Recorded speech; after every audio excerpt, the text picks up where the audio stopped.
你是谁？我是谁？七姑娘竟然还不知道？这定情信物都送我了，你说我想干嘛呀？我当然是要……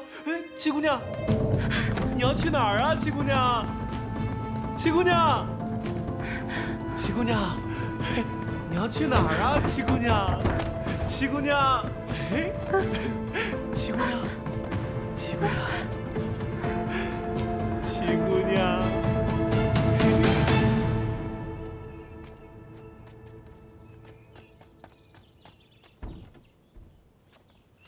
哟，那边怎么有个丫头鬼鬼祟祟的？干嘛呢？好像是怡宁房里的小丫头。瑞香，把她叫过来问问，看看怎么回事。是。你过来。哎，你跑什么呀？走。快说，你在那干嘛？七姑娘让我在偏院门口守着，若有人来了，立马去告诉他。你这话是什么意思？你家姑娘现在在何处？就在里面。就七姑娘一个人在里边？还有一男子。七姑娘，我想死你了！伤风败俗的孽女，给我滚出来！怎么是你？父亲以为是谁？怡宁呢？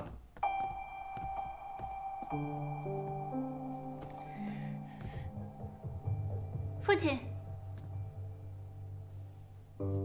我在这儿。您找我？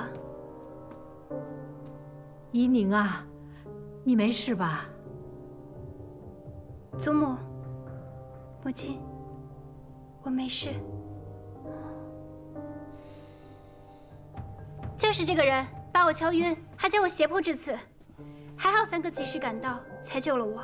七姑娘，你胡说什么呢？不是你约我在此相见的吗？这不是你让小丫头带来约我见面的信吗？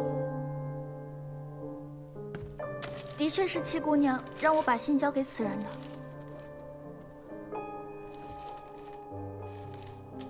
自拈罗带结同心，暖处偏知香气深。盼与君一会。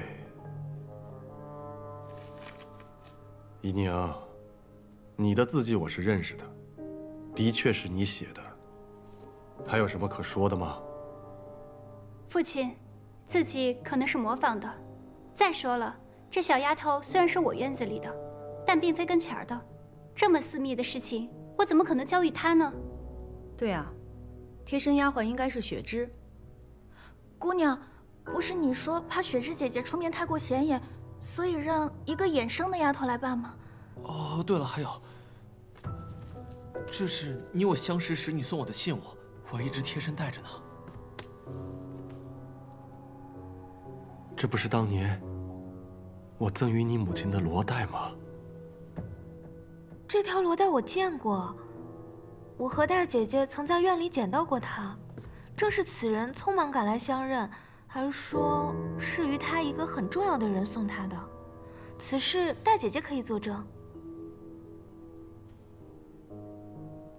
这条罗带，我让松枝带去洗晒，洗晒时弄丢了，我还十分心痛。毕竟这是母亲的遗物。住口！不知廉耻！我看你分明就是在狡辩。白管家，在，把七姑娘和这个伶人分别给我关起来。行了，让怡宁把话说完。谢祖母。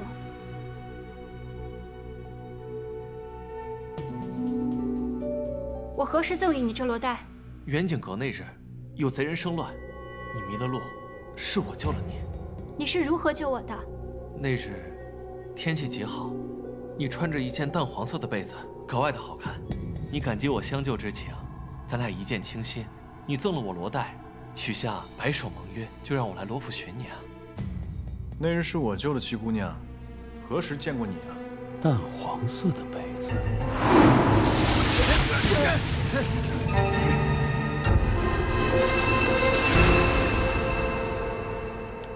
三公子就不必再替我们遮掩了。那是第二天早上我们遇见了你，七姑娘说你是她三哥，凡事呢都要替她遮掩。但如今我与七姑娘之情，就不必再隐藏了吧。七姑娘，你要相信我，我定不会负你的。母亲，家门不幸，我打死你！住手！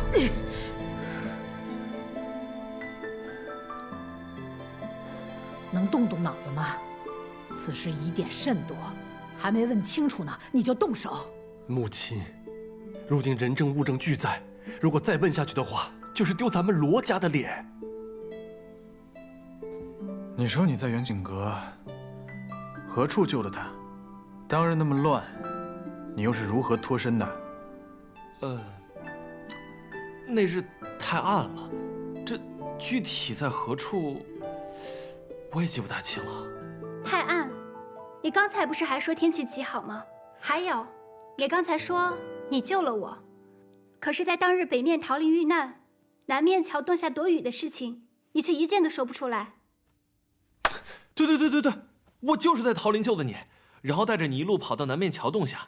那时你衣衫还淋湿了，是我生火烤干了你的衣裳。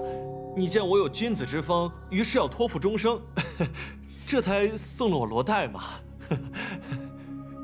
远景阁北面是汴河，哪儿来的桃林呢？南面才是桃林，可没有桥洞，而且那日哪来的雨？你这个戏子，真是阎罗王出告示，鬼话连篇。说吧，谁让你诬陷的七姑娘？我第一次去远景阁，那日又乱，具体我记不清了。但这罗带，确实是七姑娘送我的。父亲，这罗带与您送我母亲的不是同一条，您仔细看看。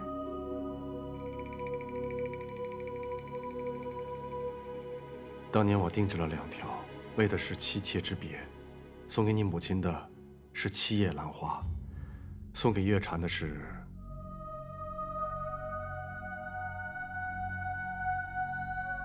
6叶兰花。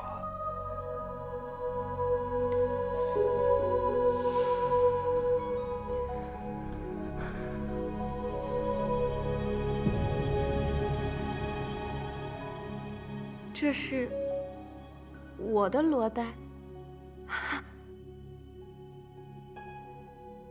不可能，这怎么可能是我的呢？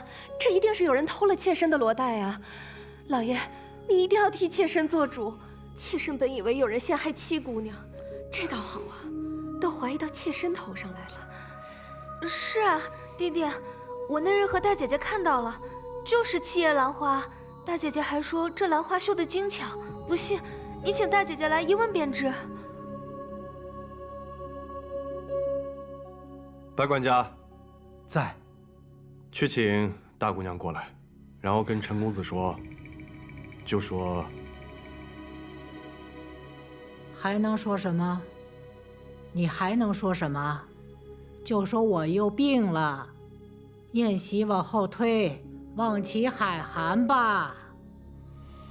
是。是。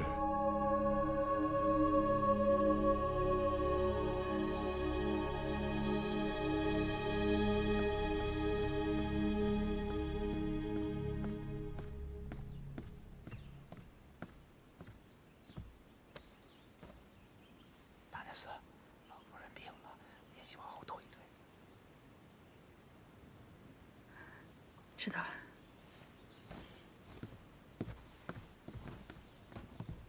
程公子，老夫人突然病倒了，这宴席恐怕要改日了，真是对不住。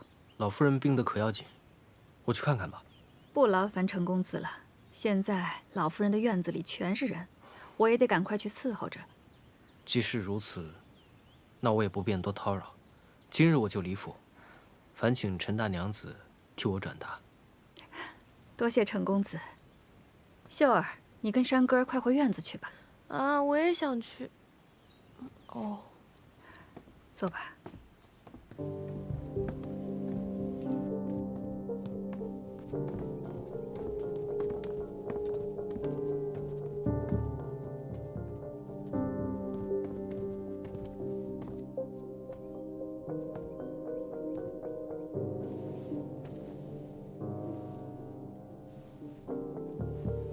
母亲，叫我们过来是有何事啊？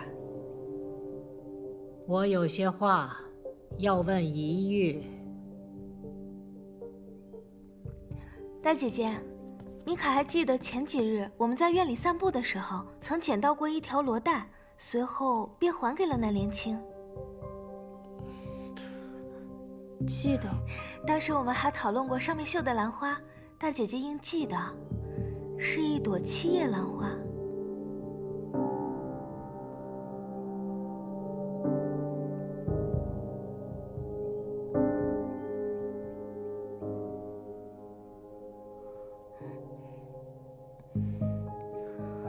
我只记得是一朵兰花，但忘了是几叶了。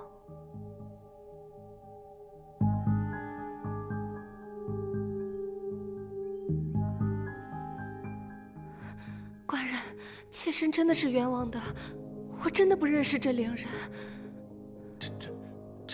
这怎么可能的？那信上的诗呢？的确是七妹妹的字迹，这又如何解释？行了，都先各自回自己的院子，没有我的允许，不许出来。至于这个伶人，不如报官吧。啊，让府衙的人用刑审问，还怕他不说实话吗？还嫌不够丢人吗？报什么官？那官人这意思，不审了。这怎么行呢？必须还我们怡宁一个清白。大娘子此话差矣，此事未有定论，妾身也是清白的。再容我想想。白管家在，先把这个伶人关进柴房。是。弟弟，那我先扶小娘回房了。站住！若是父亲觉得理不清头绪，便听女儿捋捋。千渠，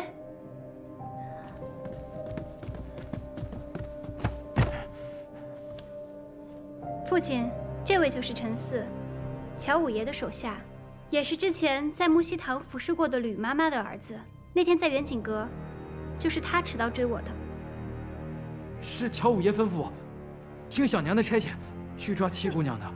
还有我娘的事儿，也是小娘给了我娘1包银子，让我娘去套话的。其他我什么都没有干，求二爷饶我一命。你别血口喷人哈！你还有什么证据吗？我这儿有乔五爷吩咐我替小娘办事的手信，只要把乔五爷往日的信件拿出来比对一下字迹就行。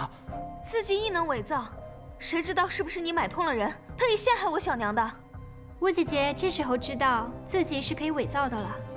二爷，事已至此，必须查个水落石出，不能再息事宁人了。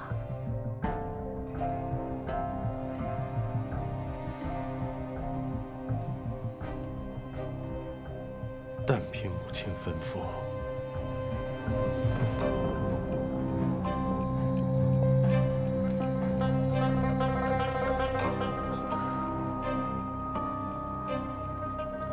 开敬堂。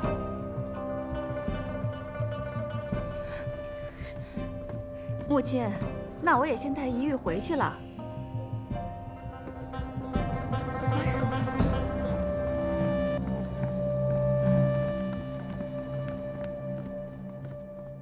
三哥，多谢。七姑娘，七姑娘，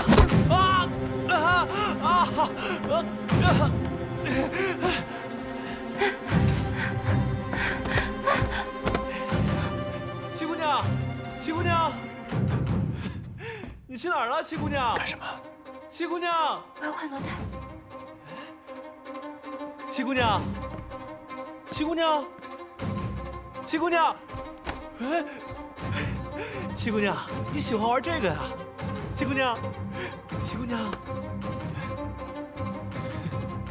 七姑娘，七姑娘，摸到你的手了，七姑娘。哦。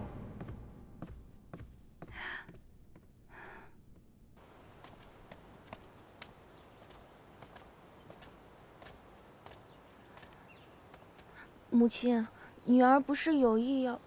玉儿，这件事情你做得很好。二房那些鸡飞狗跳的事，我们大房尽量不去掺和。你不愧是我最乖巧懂事的孩子，果然没有让我失望。是，女儿谨记母亲的教诲。你是说，那个像花匠一样的罗三公子，有可能是袁景阁和舅舅对阵之人？袁景阁那晚正巧出现一男一女，而那女子的确穿着一件淡黄色的衣服。此事，先回去和舅舅禀报了再说。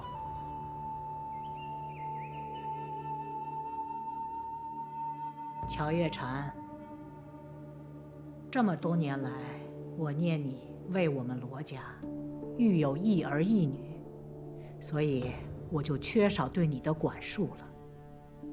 但我万万没有想到，你竟然行下如此恶举，蓄意谋害婆母，袁景阁劫杀嫡女，如今你还想毁其清誉，你可知罪？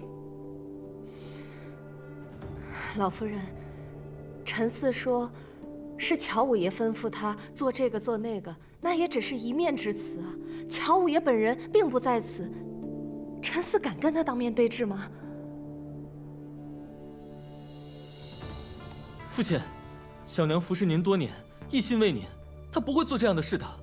爹爹，我小娘每天只关心您是不是冷了，是不是饿了，她心里只有您啊。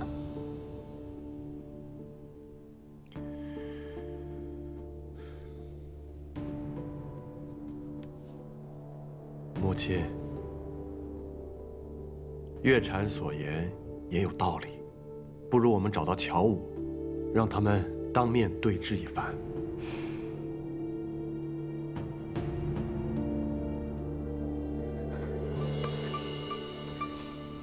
月禅，你……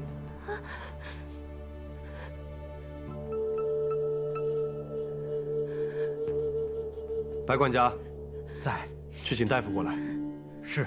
父亲，不用着急，这大夫马上就来了。大夫来了。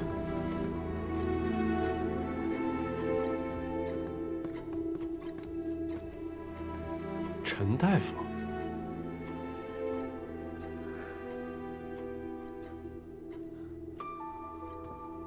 老朽孟和堂见过老夫人，见过罗二爷。没想到10多年不见，二爷还记得老朽。你不是陈大夫吗？怎么姓孟了呢？此事说来惭愧，老朽姓孟，扬州人士，只因乔小娘不愿让旁人知道她和老朽是旧相识，故谎称姓陈。老爷息怒，妾身确实去到扬州找他瞧过病，也只是相信他的医术，又很担心专程从扬州请个大夫进京会遭人诟病，这才请他一名。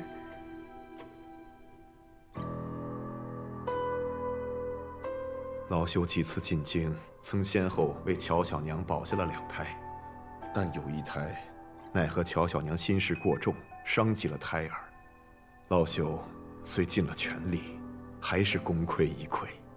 乔小娘为了不让老朽说出此事，亲自买了宅子，赠予老朽，一时迷了心窍，便照他吩咐所说，滑胎是七姑娘所做。老朽对不住七姑娘。乔月禅呐，乔月禅，你自己保不住你的孩子，居然嫁祸于人，嫁祸于一个小姑娘，居心何其毒也！可怜的怡宁，因为此事被赶去了别院，一去就去了10多年，这些都是拜你所赐。你这是诬陷，你就是诬陷！你说我送你宅子，你有何证据？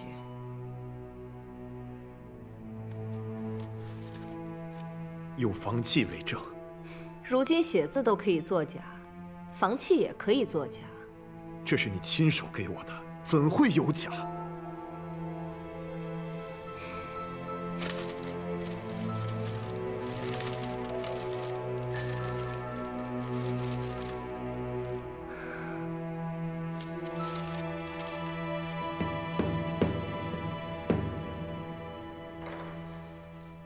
房契上写的是庚子年的4月初5，那日莲儿生了场大病，我去寺庙如素祈福，官人担心我腹中的孩子，亲自陪我去的寺庙。我记起来了，那天是立夏，正好是4月初5。你还说过，若孩子出生可取夏字为名。幸好你记得，否则我还真成了有罪之人。只可惜啊，这作假之人还让我分身去取了房契，亲手送给了孟和堂。这些话是七姑娘让我说的，那宅子也是她送给我的，让我编排当年的旧事，来陷害乔小娘。七姑娘真是有手段，你这是要把我置于死地呀！枉我当初对你视如己出，比对莲儿都好，你为什么要陷害我？孟大夫，一个人不管做错了什么事情，都不应该祸及家人。你还准备这么错下去吗？七姑娘，你不但找了人，你还要找他的家人去威胁他吗？收买、威胁、利用，这不就是你乔小娘最惯用的手段吗？请取。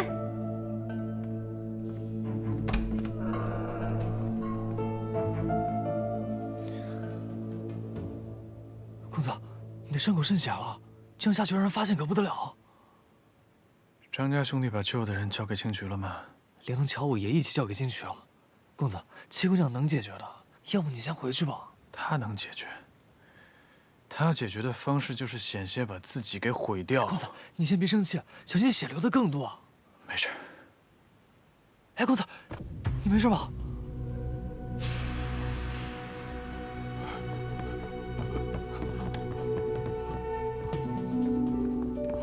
姐，你别怪我，这件事情瞒不住了，我全都招了。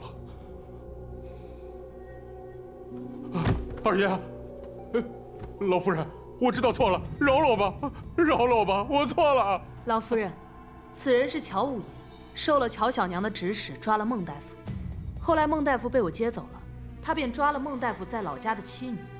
孟大夫回京以后，他伺机接近威胁，让孟大夫反过来诬陷我家七姑娘。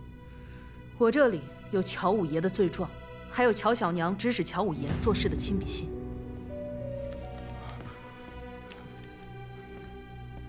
还有她，是乔小娘院子里的李妈妈。当年乔小娘栽赃嫁祸之时，她亦可以作证。李妈妈，你不是告病回乡了吗？大娘子，因为老奴知道乔小娘当年对七姑娘还有顾大娘子所做的恶事，她怕老奴离开她的院子之后说漏嘴，于是威逼着老奴离开，又在半路想加害于老奴。幸得青曲姑娘相救，快走，老奴愿作证。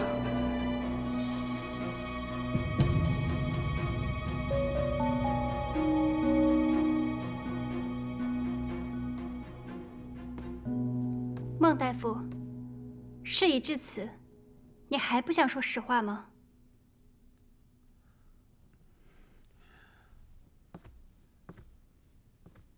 当年，乔小娘曾向老朽要过一本医典，上头有个方子，可以致人产生滑胎之象，而不会真正的伤害胎儿。老朽也是后来在药渣当中知晓此事的。可当时顾大娘子已然离府，老朽也不便再多言。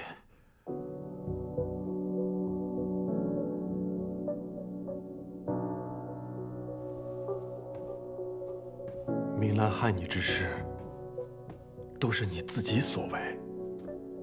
老朽说，乔小娘这一胎本已保不住，他就用这个来陷害七姑娘，也是真的。还有这些房契，都是乔小娘亲手做的假。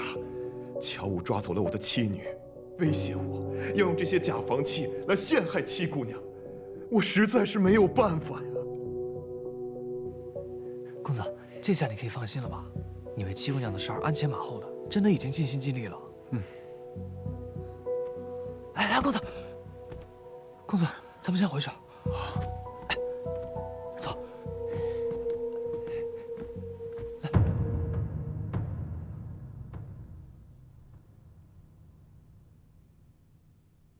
罗姨娘，当你进府第一天，这一幕就是你盼着的。你如愿以偿了。乔小娘，这句话应该是我问你吧？自打我回府以来，你就一直算计，却没想到搬起石头砸了自己的脚。我哪算得过你？仗着罗家嫡女的身份，作威作福，那也比不上小娘心思歹毒。先是害了我母亲，如今又想害我。今天的这一切，都是因为你咎由自取。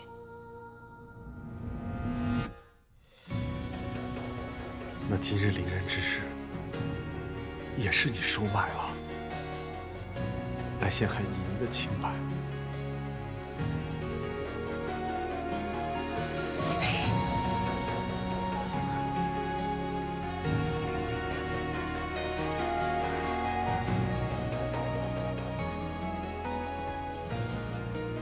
月禅，自从你我初相识起，你便善解人意，知书达理，我视你为知音呐。可你为何变得如此的恶毒？为何这么多年，我给足你银两体面，我从来就没有亏待过你？为何不说话？你说话呀！你说话呀！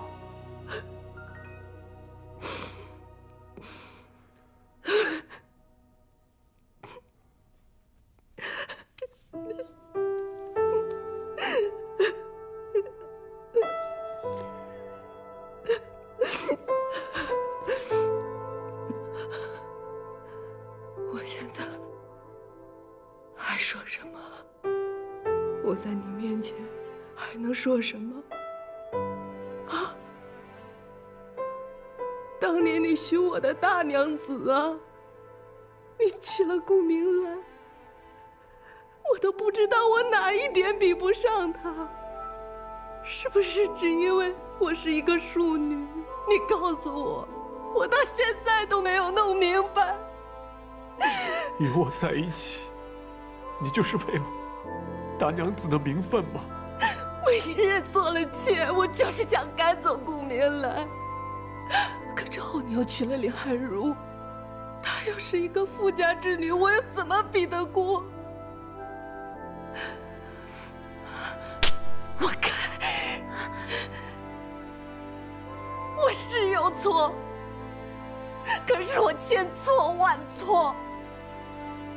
我为你生下了一儿一女，我心里念的想的都是你，我的一辈子都给了这两个孩子，我没有什么想法，我希望我的2个孩子能够为罗家光宗耀祖，你明白吗？我一生都很好强，我是错，我是输，我的孩子不能输。罗成章，我们的孩子不能输啊！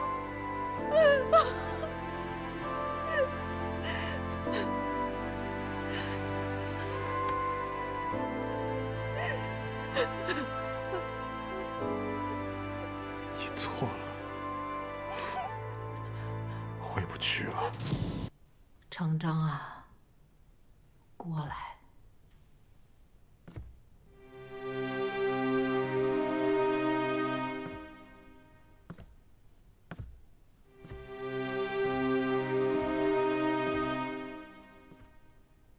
当着老祖宗的牌位，这件事应该有个了断了。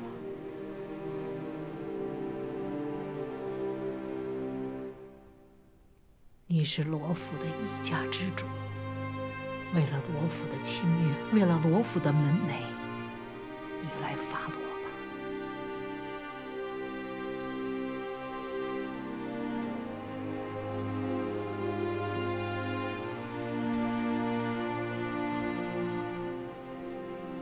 来人，把乔月禅给我拖下去，杖责50，赶去田庄。爹爹不要啊！小娘身子弱，不愿替小娘受这50杖，求父亲饶了小娘。爹爹，小娘就算有错，但罪不至死，求爹爹开恩！别去求他们，起来，莲儿乖。萱儿乖，莲儿照顾萱儿，萱儿好好读书，啊！给我拖下去！放开！我自己走。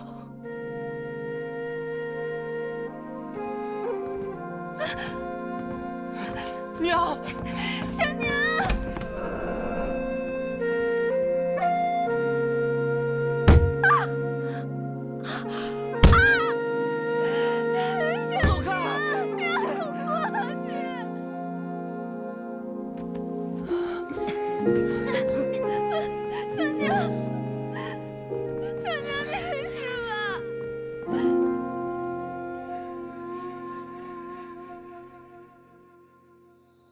什么事儿这么着急啊？还神神秘秘的。嘘，六舅爷，跟我来。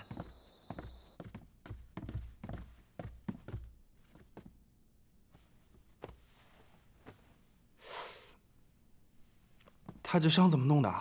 六舅爷，听说你最会古道药了，有没有什么好用的伤药啊？现成的伤药我也没有啊。你需要什么药告诉我，我去抓。就算找到了药材，制药也需要花时间啊。那你好歹想办法先让我们家公子醒过来啊！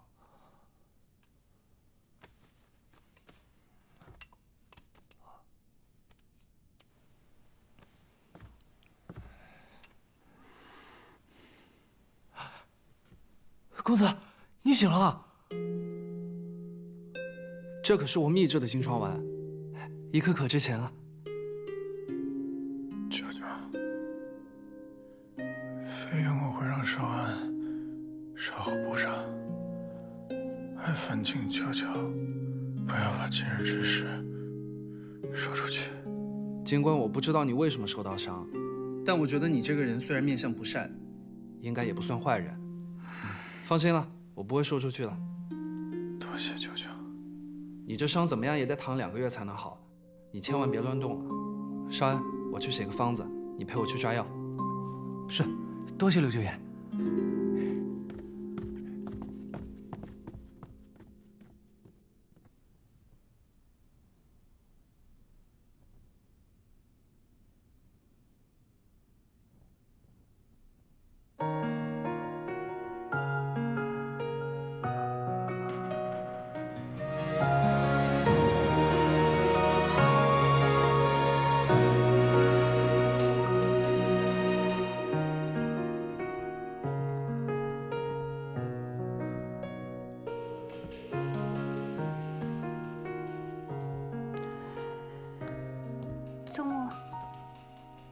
在你母亲的灵位前跪下。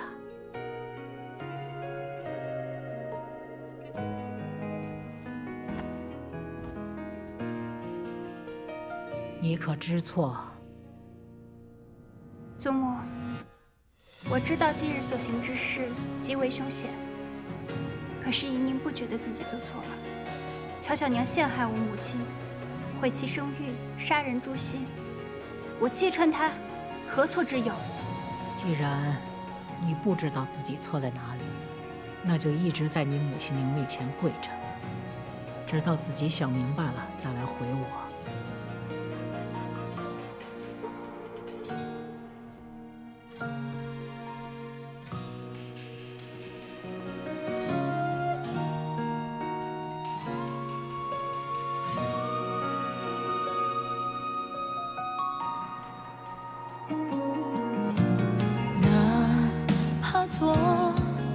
尘埃微弱，也要飞舞自己的闪烁，穿过无尽的烟火，踏平风波，为你为我未尝多少场琥珀。三哥，你也觉得我做的不对吗？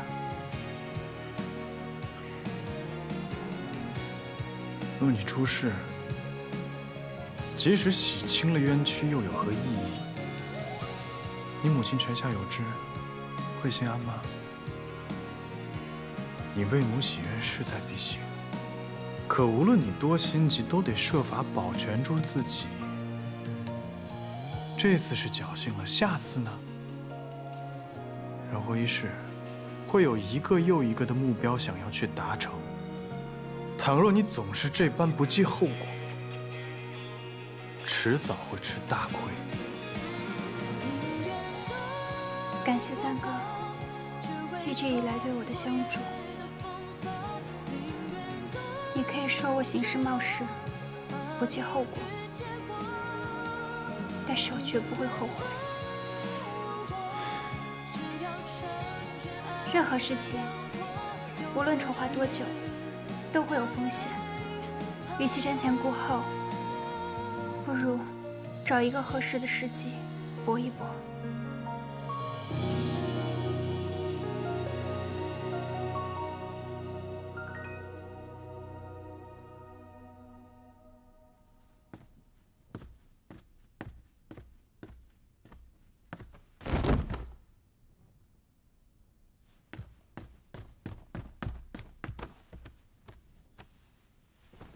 姨娘，姨娘，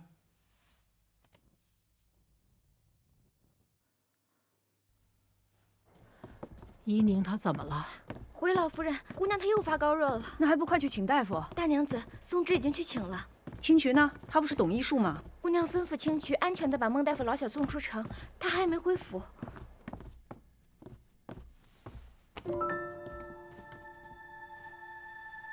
老夫人。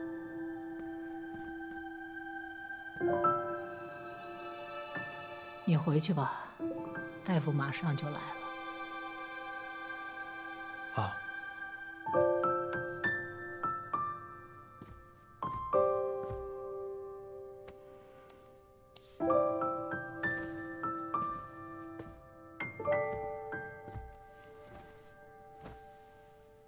孩子呀，你怎么这么倔呢？你看看。你都烧成这样了，也不肯求个饶，祖母真为你担心啊！李大夫，这边。哦，好。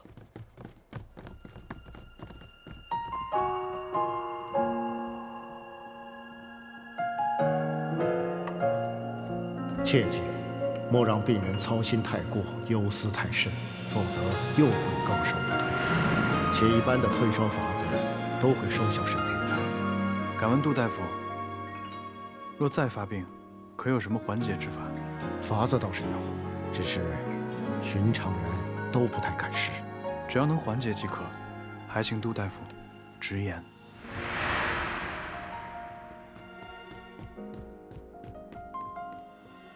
们家姑娘怎么样了？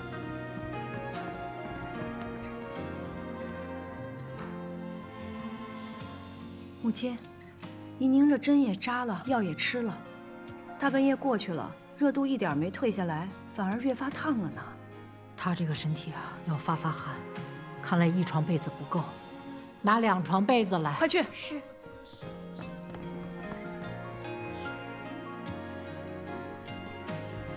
给我。不能干！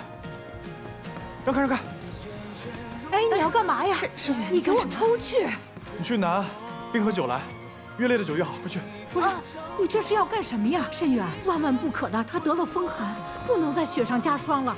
难不成你要害他吗？我要是要害他，我让他在经堂跪着就好了，我把他抱回来干什么呢？这不行。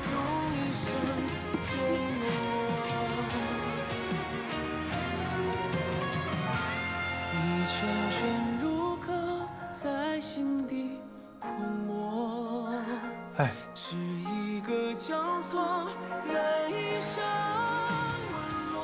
母亲，能试的方法咱们都试过了，但也没用，要不然让慎远试试吧。能有用吗？他简直是在胡闹。你们拿酒，擦他的四肢、前胸还有后背，只能擦这几个地方，其他的地方不可以擦，知道吗？快！不行，你这简直要害他！老夫人，您就信我一回行吗？他要是有任何的差池，我把我的命赔上。母亲，让慎远试试吧。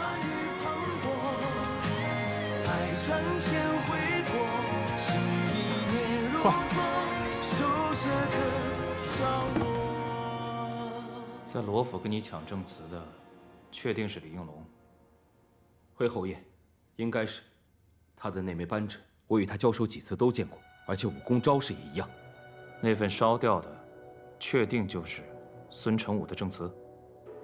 这个属下没有看清，但是李应龙拼死保护，应该没错。什么叫应该？什么都应该。不过，这倒让我觉得蹊跷了。李应龙这样一个沿海船队的人，像丧家之犬一样逃到京城，怎么会那么快就摸清了罗府的门路？舅舅怀疑这是故意掩人耳目，可是罗老夫人痛心罗老太爷。还有没有什么其他可疑之人？侯爷，远景阁那日，罗家七姑娘被人追杀，当时七姑娘穿着一件淡黄色的被子，属下记得，黑衣人劫走的女子也穿着一件淡黄色的被子。那七姑娘还说，当时救她的是罗家三公子，那这个罗三公子很有可能跟黑衣人是一伙的。罗三公子，这样，你赶紧带人下去，查清楚那日此二人的行踪。是。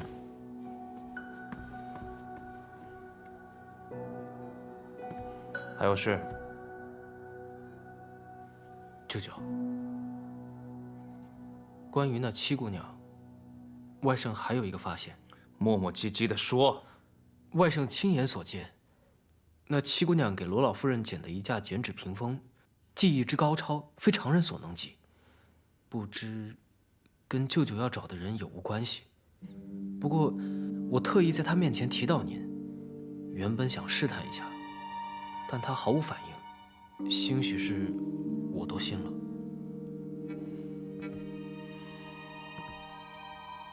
不管她跟梅梅有没有关系，这七姑娘绝对不是什么简单的角色。找机会等候去会会她。还有吗？没有了。去吧。外甥退下了。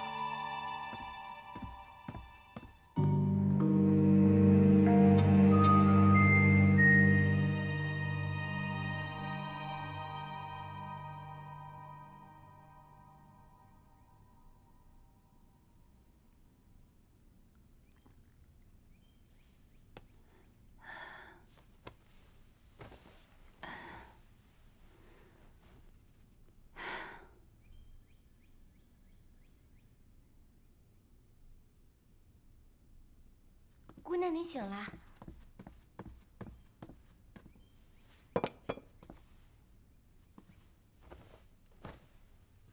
怎么好像依稀看到了祖母、母亲，还有三哥呢？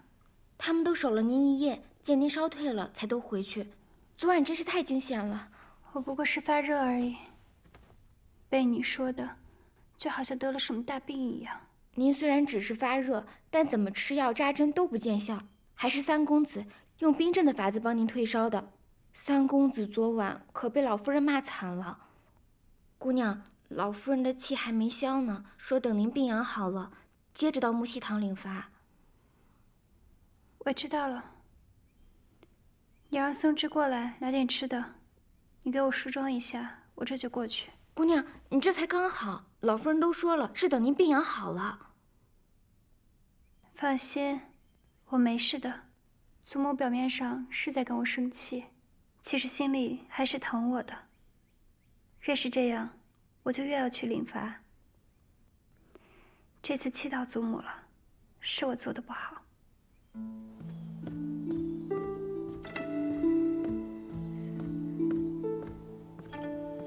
老夫人，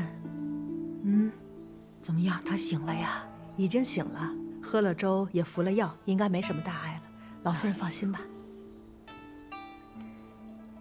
要不然您去看看？不去。我要是去看他，他更不在意了，以后还会这样。不去。七姑娘，你怎么起来了？老夫人刚还念叨你呢。祖母，祖母，祖母，我都烧了一夜了，还跪了好几个时辰，您就别生我的气了。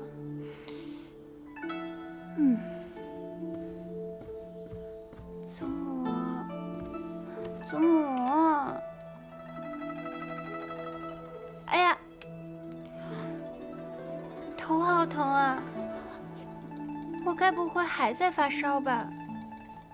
我这要把脑袋烧坏了，可怎么办啊？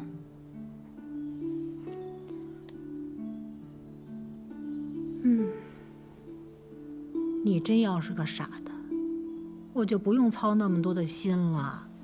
我才不傻呢，我是祖母的开心果，怎么能傻呢？你只要不气我，你就是对我的孝顺。祖母，您的眼睛生得真好看哟！我定是随了祖母，才长得这么好。你这是在夸我呢，还是夸你自己呢？我刚才都闭着眼睛呢。就是闭着眼睛，祖母的心可比谁都亮堂呢。这心眼可通天哦！我的心眼还能通天呢！哎呀，孩子呀，你这么讨好，也哄骗不了我。你跟我说，你这病刚刚好了，怎么就下床了呢？祖母，姨您知道错了，姨宁是过来给您赔不是的。说错在哪儿？错在不该让祖母担心。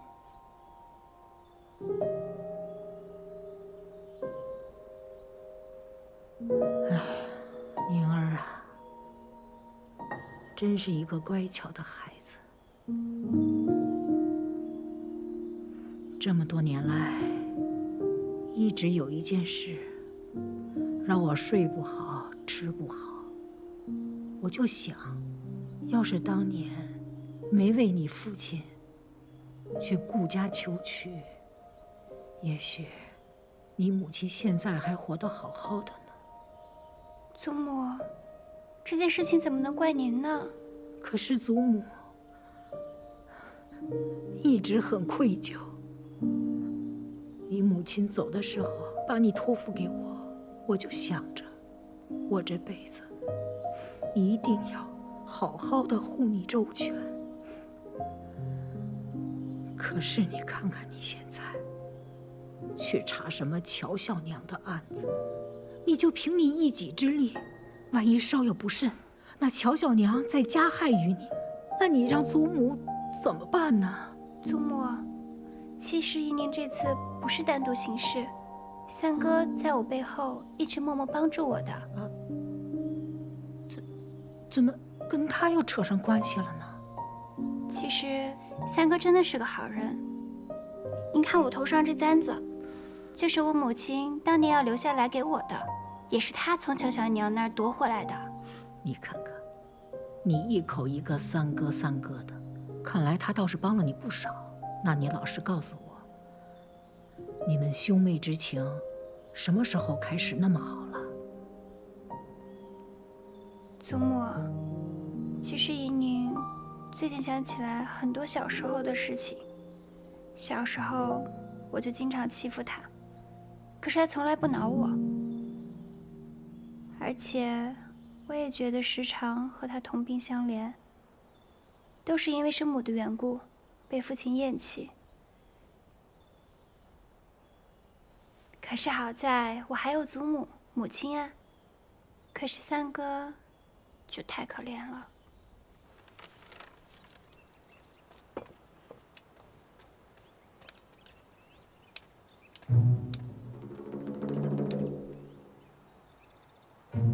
拿走吧。大娘子，前2箱已经点完了。把那2箱衣服和鞋子给他拿到屋里去。是，这2箱搬走吧。是。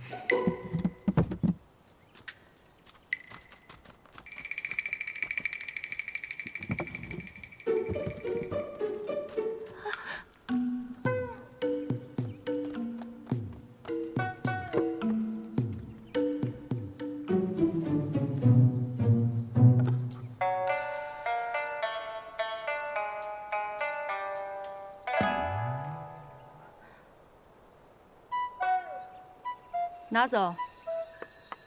等一下，等一下，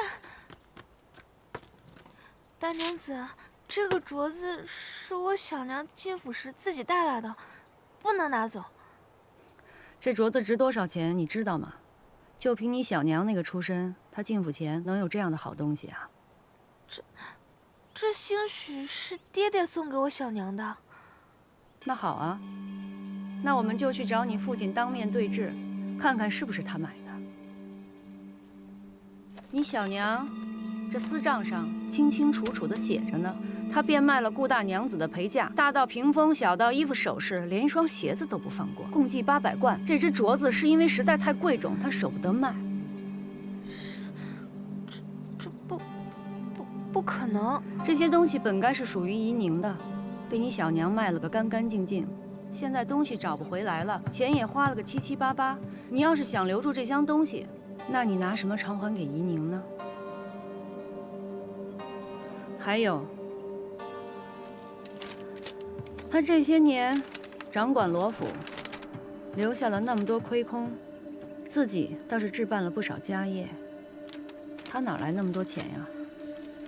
这是我小娘平时省吃俭用。我呸！他的月钱是有定数的，存10辈子也存不了这么多钱。他有几只手，偷了多少钱，你心里没数吗？还请大娘子手下留情，我们碧莲阁这日子总归还是要过下去的。轩哥马上就要参加秋闱考试了，总不能亏待了他吧？你碧莲阁该有的都有，桌椅、屏风、床榻、衣箱都各留了一套。府里按例发放的衣服、鞋子一个都没拿走。我是少了你吃穿，还是没给你们床睡？怎么就亏待他了？姑娘，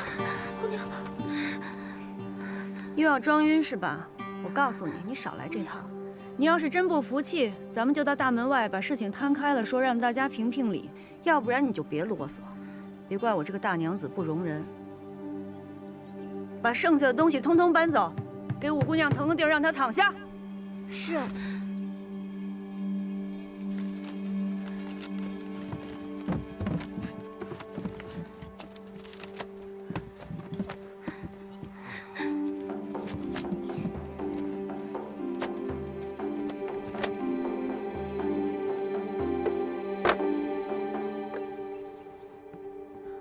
姑娘，您别太伤心了，二爷也许只是还在气头上，他平日里最疼您了。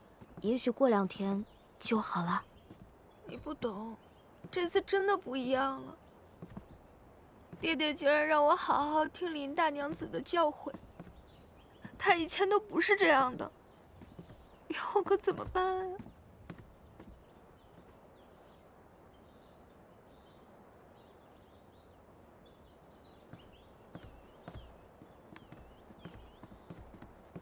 大姐姐为何一个人在此处绣花呀？五妹妹这是刚哭过，眼圈红红的。大姑娘有所不知，我家姑娘最近被欺负惨了，整日里一直在哭。英儿别说了，事已至此，我也怪不了任何人，只是今后实在是不知道该怎么办了。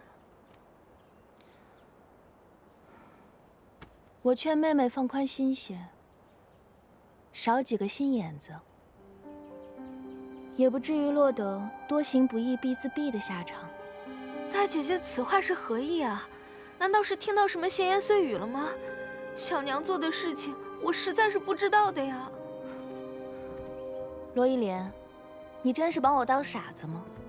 亏我一直真心待你，对你比对罗一秀还亲，你却只是把我当做对付罗一宁的工具。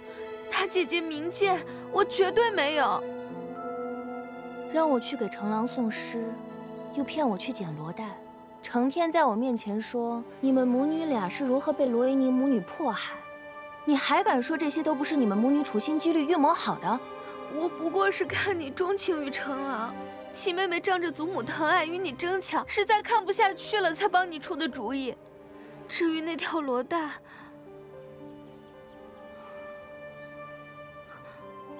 你是故意的，你故意说不知道看到了吉叶兰花。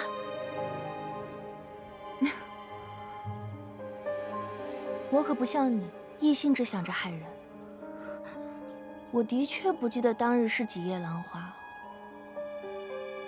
怎么？你不继续扮你的楚楚可怜了？哼！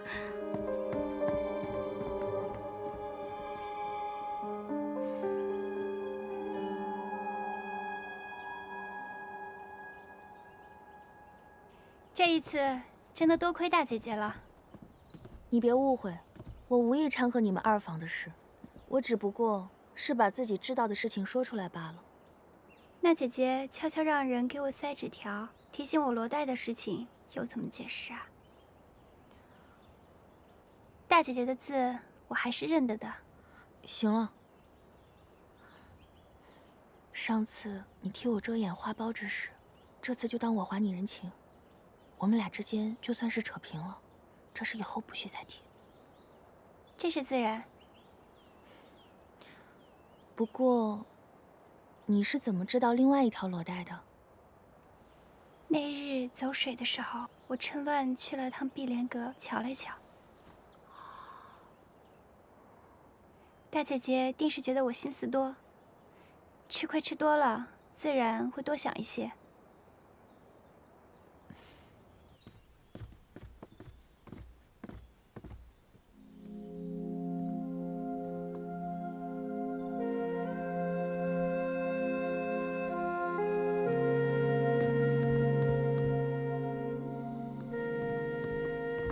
父亲，女儿正打算去找您呢。姨娘，为父听说你又病了，身体可好些？多谢父亲关心，女儿好多了。你来找我，是因为你母亲的事吧？女儿知道，父亲一向重视罗府清誉，不会将乔小娘送去官府。对此，女儿也并不强求。这么多年，辛苦你了，是为父错怪你了。只要父亲可以还我母亲一个公道，女儿并不觉得苦。女儿恳求父亲可以开静堂，当众给我母亲一个解释。这是自然，为父已经知道你母亲的清白，为父一定会讨回一个公道。你好好养身体。其他事情就不要管了。雪芝，扶你小姐回去休息。是，姑娘，我们先回去吧。多谢父亲。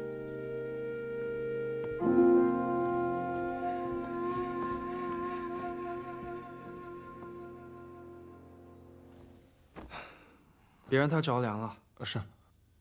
六舅爷，要不我们还是回即墨轩去疗伤吧？你放心吧，我大姐在账房整理碧莲阁的账，那恨不得天天住那儿，不到熄灯是不会回来的。你们就放心在我这儿治，我方便取药。好。倒是你呀，你是不是又没好好养伤啊？这伤口明明都快愈合了，又要崩了。啊，这是我搬了个盆栽就裂开了。不是我说你，你别自己整天整得像个花匠一样。你要是不想留下病根，就得静养。嗯，好的好的。亲兄弟，明算账。啊。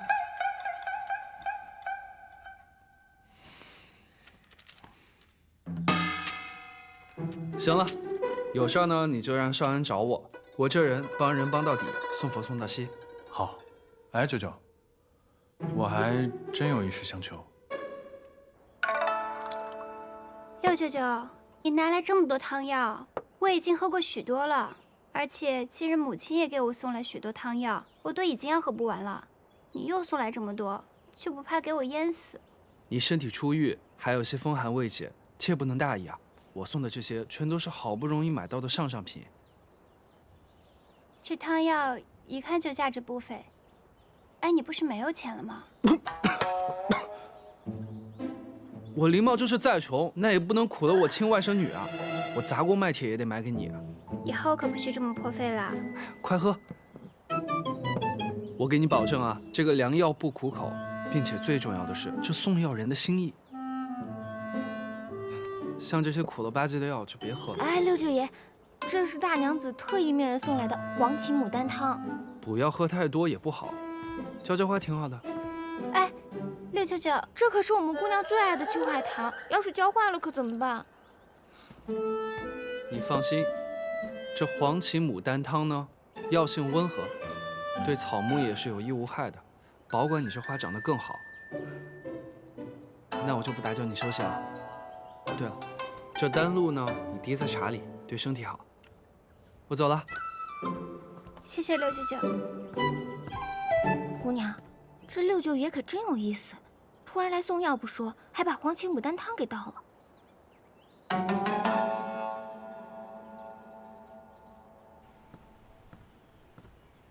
这三外甥送个药还躲躲藏藏的，这俩人该不会真闹别扭吧？果然是小辈，幼稚。不过这三外甥哪儿来的药呢？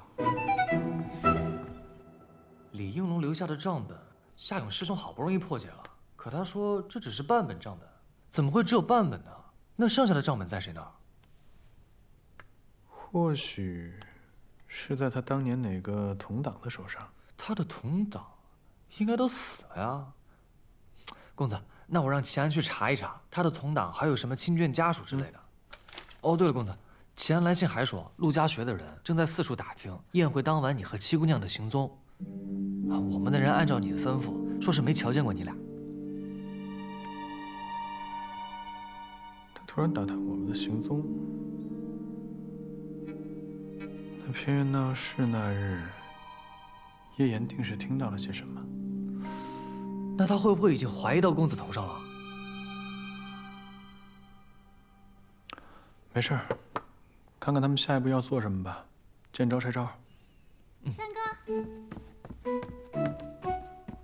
三哥，我听那日雪芝说我生病，你陪了我一宿，还说若我有不测，你愿陪我一同去。三哥，现在除了母亲和祖母，你便是对我最重要的人了。哎，这也不知道怎么回事，又觉得头不舒服。你说我该不会是又发热了吧？哼哼，我看你是好了。你又不是大夫，你怎么知道我好了？都能巧言令色了，定然是好了。哎，那不是百草园的丹露吗？六舅舅也给过我一份儿，你的这一份也是他给你的？对，六舅舅跟我说，可以把丹露每日往茶里面滴上几滴，可以补气。最近母亲和祖母让我喝的补药够多了，不如我让雪芝把我的这瓶也给你吧。不行，其他的补药你可以都不喝，但是这个丹露，你必须每日都往茶里面滴几滴。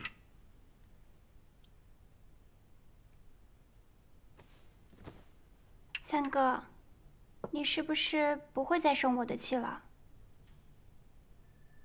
那你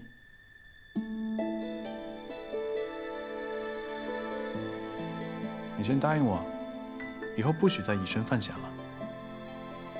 好，我答应你，我保证，以后不管我做任何事情，我都会先保护好自己的。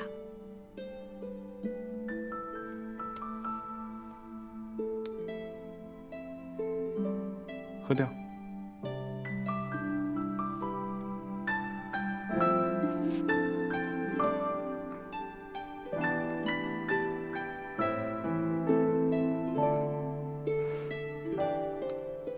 放回去。谢谢，放回去。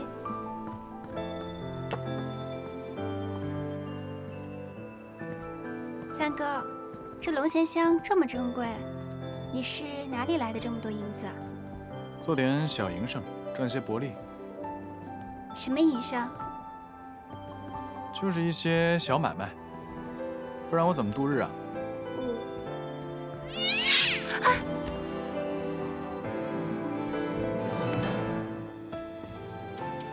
什么东西？公子不必担心，是只小猫。哦。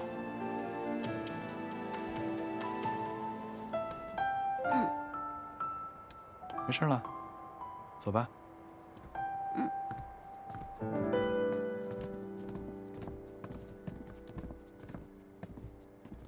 母亲，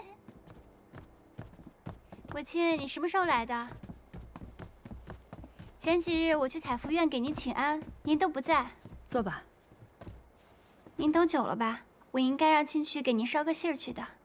没事儿，这些天呢，我竟在盘点碧莲阁的东西，查出了不少乔小娘的私账，可算是查完了。正好等你的功夫，喝口茶歇歇。大娘子，怡宁，这些全是乔小娘当年私下变卖顾大娘子的陪嫁得来的。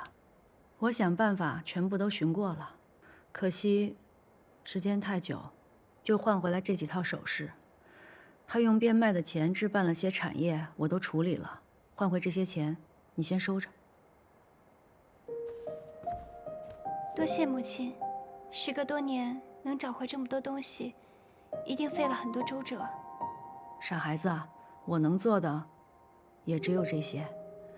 说到底，这些物件也只是个念想。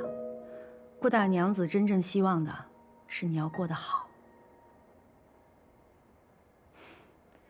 行了，把东西交给你，我就安心了。我要回去让你父亲看看这些私账，让他知道他看中的乔小娘这些年都干了哪些好事儿。想必这些事情父亲也是知道的，只是睁只眼闭只眼罢了。母亲，我送送您吧。不用了。慎远，府里在做新衣，我让人给你送了几套，你回去试试。如果不合身，就过来跟我说，缺什么了，想要什么就告诉我。你是个好孩子。谢谢大娘子。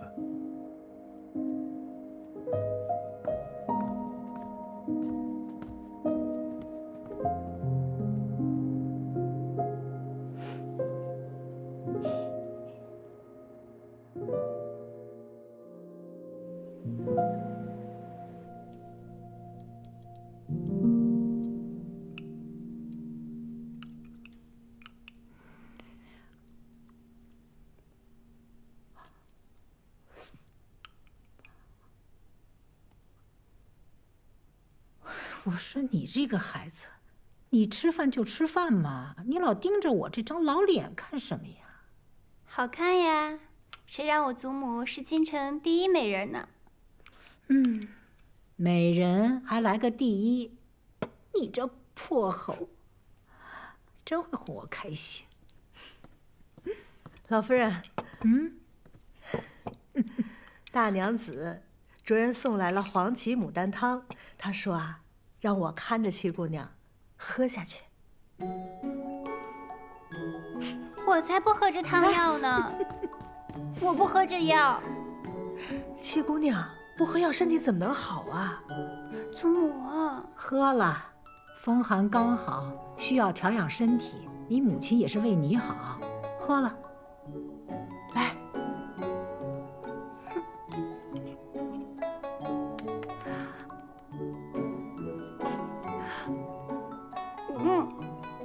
太苦了。祖母，我要喝了这药是没法吃饭了。那也得喝。哎，您看那边。哎，老夫人，这……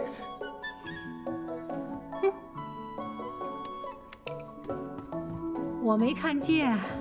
你母亲问起来，我什么都不知道，不关我的事。我没看见啊。薛妈妈，你也什么都没看见。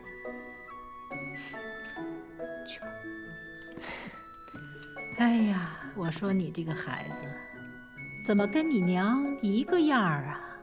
吃不了的药汤都往那个花草里倒。你娘生你的时候体弱，也是喝这个黄芪牡丹汤，她是怕苦啊，喝不下去，都往那盆秋海棠里倒。哎，这秋海棠啊，没多少天就活不了了。这黄芪牡丹汤呢，药性温和，对草木也是有益无害的，保管你这花长得更好。姑娘，您用黄芪牡丹汤做秋海棠的花肥，是不是有些浪费啊？以后母亲送过来的黄芪牡丹汤，隔3差5就来浇这秋海棠。是，姑娘可是又怀疑什么了？我是怀疑母亲的死有些蹊跷，过几日便会知晓了。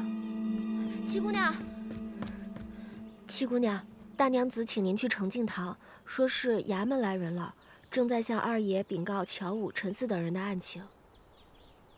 楼主簿，陈四一案审讯已有结果，特来告知。他可招供了？指使手下在元景阁劫杀贵妇妻娘，假扮盗贼引我等入府，以及收买连情诬陷妻娘，皆已认罪。但他一口咬定皆是他一人所为，并无他人指使，现已判其8年刑狱之期。好，哎呀，那就有劳大人了。应该的，应该的。那在下就告辞了。啊，白管家在，替我送下客人，备点薄礼。是，多谢楼主仆，多谢夫人。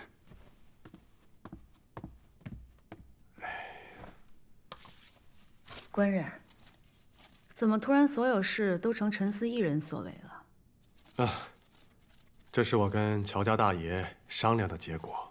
我们罗乔两家毕竟是大户人家，此事若是传出去，颜面无光啊。合着就这么放过乔家姐弟俩了？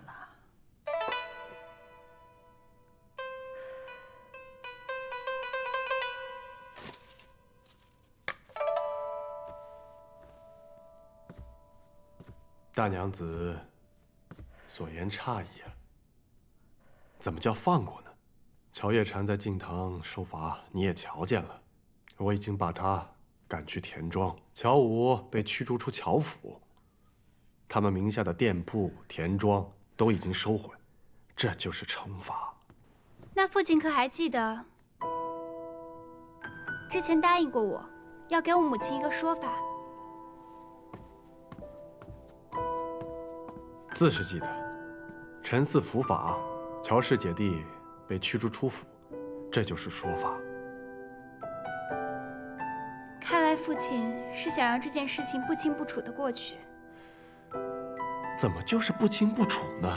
那官也报了，这家法也伺候了，你们二位非得把乔叶禅推上死路吗？什么叫我们俩？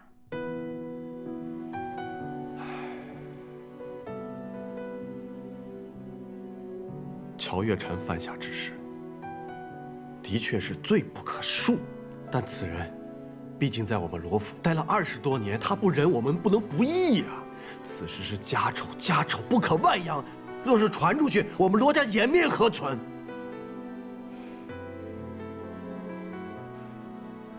姨娘，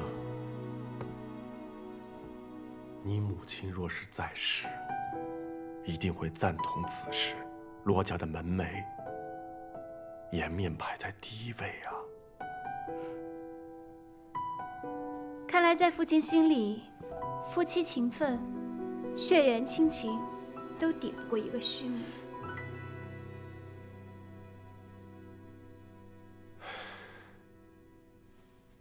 大娘子，你是……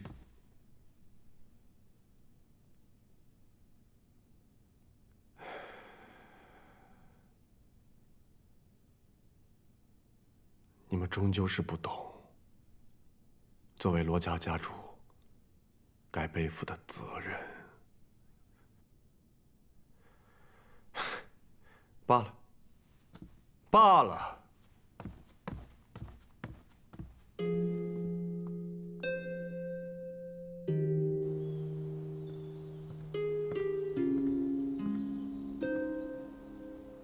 清徐，你帮我去找一个宅子吧，不用太大，能住就好。之后，我要离开罗府。离开罗府？那老夫人呢？我是祖母的孙女，当然会照顾好她，为她颐养天年。1年的时间，我要查清楚母亲死的真相，然后离开。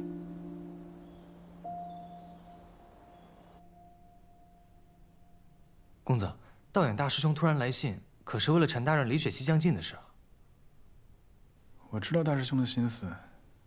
先不说我们只有半本账本，就算拿到了全部账本，拿到了证词，也未必能够翻案。幕后主使显然位高权重，除了证据，我们还需要一些人的助力。另外半本查得如何？查到苏影山还有个孙女在世，但如今下落不明，兄弟们还在四处打听。总之，道远师兄的名字如今还在官府的通缉名单上，更不可轻举妄动。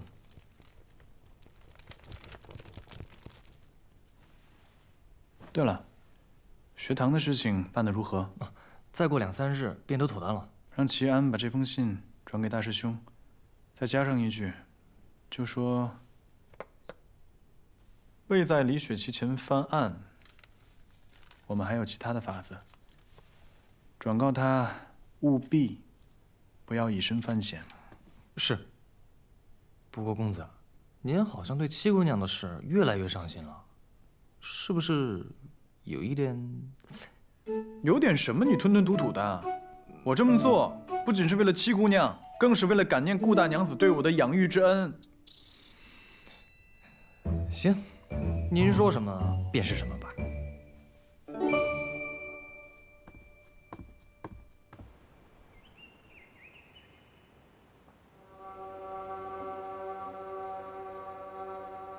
你说，打探不到那日两人的行踪。舅舅，当日远景阁十分混乱，无人瞧见这2人的踪迹。我命人去罗府暗地打探过，说七姑娘虽是被追杀，但和3公子都是当夜正常归家。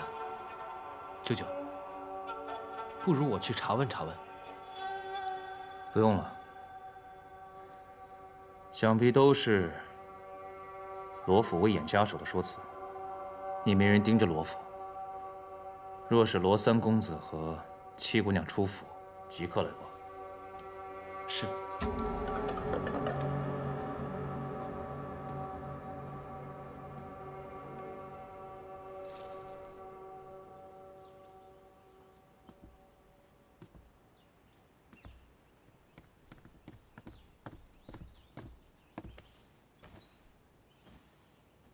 姑娘，您瞧，这秋海棠都开花了。对啊，看来这黄芪牡丹汤对花草本无害，可是母亲那盆被浇了汤药的秋海棠，又是怎么回事？于医理而言，的确如此。大娘子的汤药怕是被人动了手脚。姑娘，3公子来了。三哥，你怎么来了？有空吗？带你去个地方。清渠，你陪我去。要是祖母和母亲问起来，就说我去白云观烧香了。是。聪明。那是自然。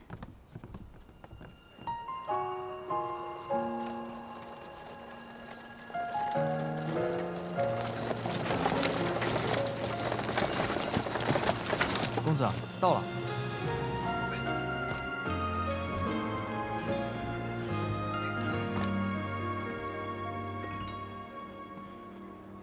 这车怎么没有踏脚凳啊？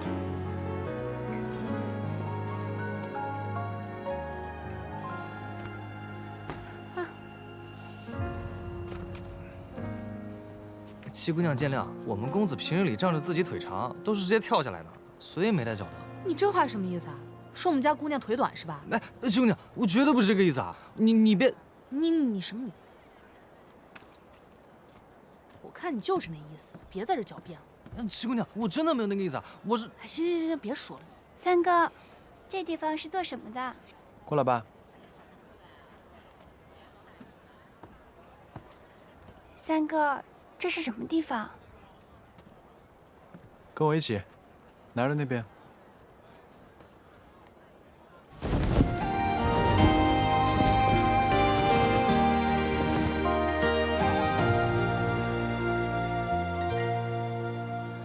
心若有喜，便自晴天，家门如钢，还在身边。这是孤儿所，这些时日，他们无以为继，我便以顾大娘子的名义捐了一些钱，他们感念，便把名字改作明兰堂。大娘子的善良可以延续下去了。多谢三哥，三哥，我以后可以一直资助这里吗？当然。这样母亲一定会很高兴的。最后一缕长吻，欲念乱嬉笑对望归途，云卷人数都一身荒，候鸟一行到梦乡。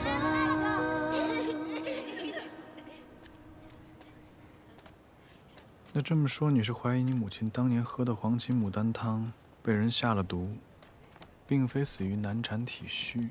要不然，那秋海棠的死，作何解释？那盆秋海棠我记得，是你母亲养了10几年的老庄，不会无故枯死的。我还是太心急了些。乔小娘如今到了田庄，我也难以再调查此事。你母亲过世后，当年服侍过她的人都被尽数遣散了。2位她看过病的齐大夫也已过世。你怎么知道这件事？难道当年你也觉得蹊跷，暗中调查过此事？我确实觉得乔小娘心术不正，所以查过这件事。而且我查出了齐大夫还有个徒弟，当年一起为你母亲看过病。我会找到他的。多谢三哥。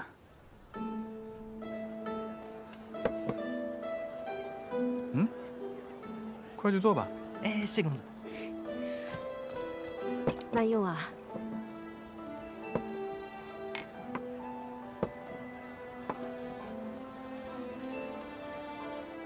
我说呢，三哥为何专挑这条路走？看来三哥是经常来这里。我们都还没点呢，他便拿上来了。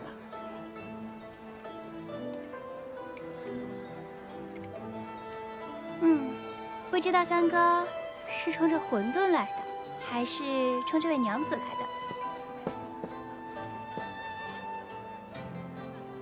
是你一个女孩子家该问的问题吗？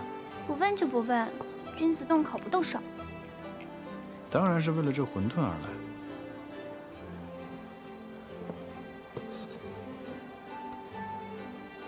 我倒是很羡慕他，可以自食其力，不用仰人鼻息。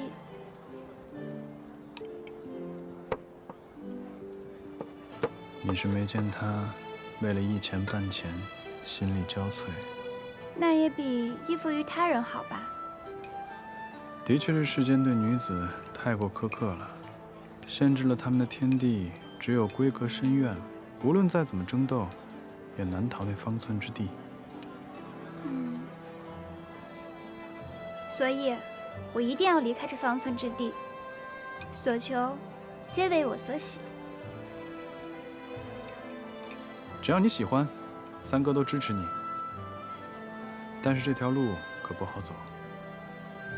要完成自己心中的事情，谈何容易？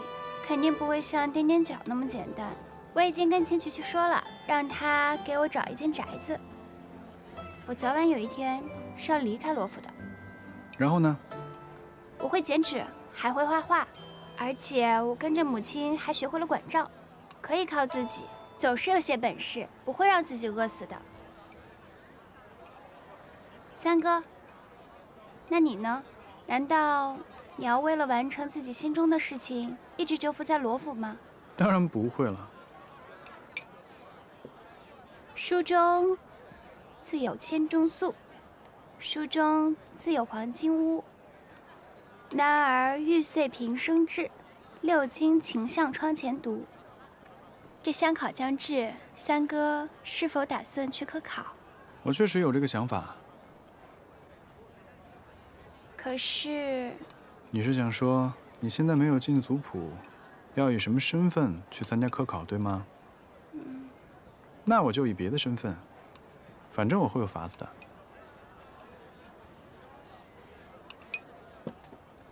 三哥，我帮你入族谱吧。七姑娘，您真能帮公子入族谱啊？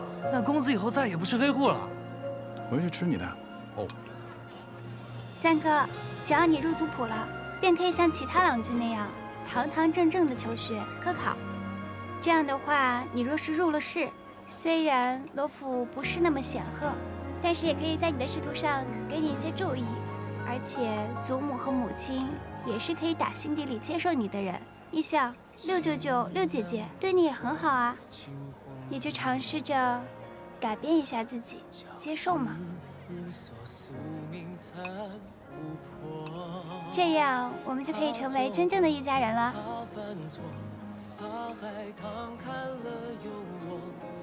一家人。今日出来可真高兴。以前我在别院的时候也没这么多人管着我，我还可以偶尔溜出来玩一玩。我就猜你喜欢这儿，所以带你过来逛逛。你去看看喜欢什么，我给你买。果然知我者三哥也。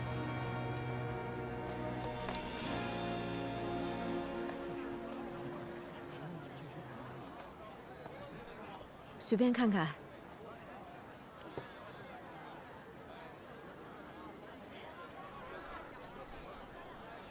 爱依宁。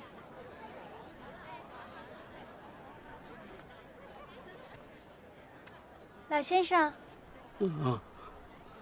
这些剪纸剪法可真多，可都是您亲自剪的。是啊，姑娘看来懂行啊。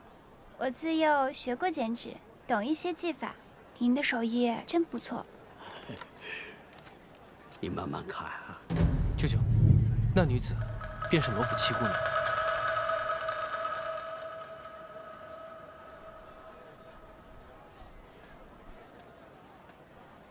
七姑娘，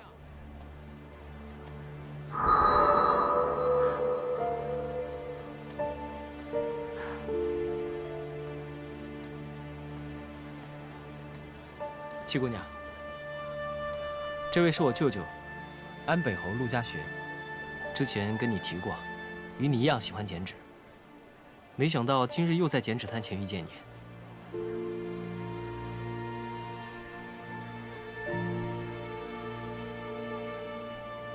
幸会啊，七姑娘，在下陆家学。姑娘怎会一个人在此啊？是和家人走散了吗？需要我们送你回去吗？他之前有演技，没看到我容貌。我若开口说话，会不会被他认出声音？姑娘，怎么不说话？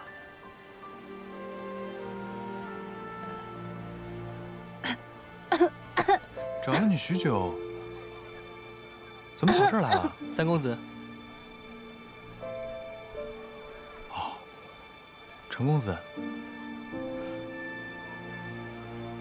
舅舅，这位是罗府三公子，罗慎远。久仰久仰，陆侯，陈公子。没想到陈公子在罗府跟我一面之缘，还能记得我。我俩虽未正式见过面，但山远兄曾遥遥替在下介绍过。今日恰巧同舅舅来此处，遇上了七姑娘，但七姑娘不知为何，怎么突然无法开口说话了？啊，舍妹近日生了一场大病，烧得把嗓子都烧坏了，还未康复。若有失礼之处，还请二位海涵。那身体要紧，七姑娘回去好好休养，祝你早日康复，期待再会。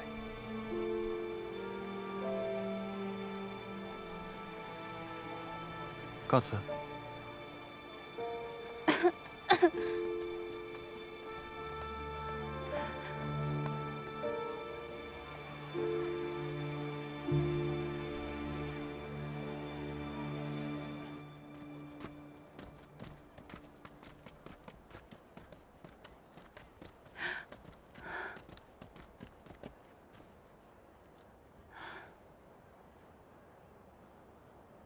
他们没对你做什么吧？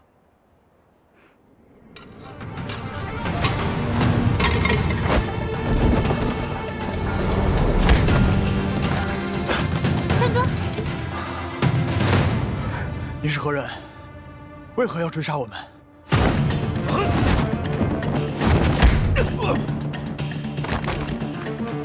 三哥。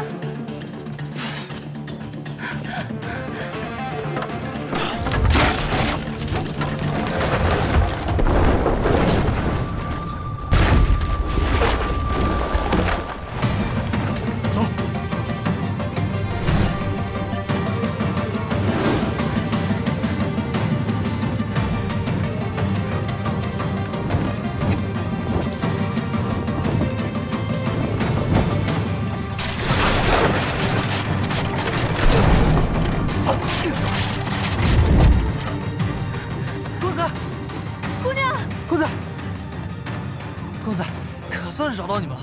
姑娘没事吧？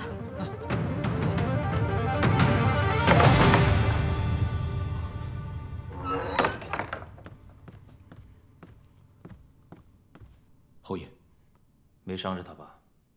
回侯爷，属下尽量避开七姑娘，未曾伤到她。罗三公子貌似不会武功，而且我偷袭到他的后背，他也未曾异样。你确定？确实。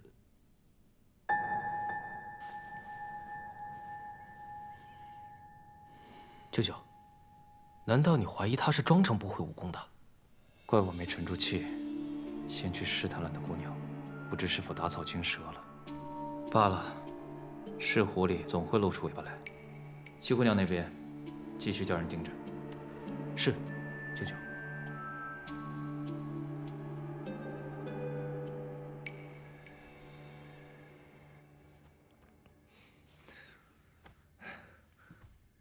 公子，今天偷袭你的人是不是陆家学的人啊？朝朝试探我的后背，是他无疑了。估计一出门就让盯上来，以后得更加小心。七姑娘，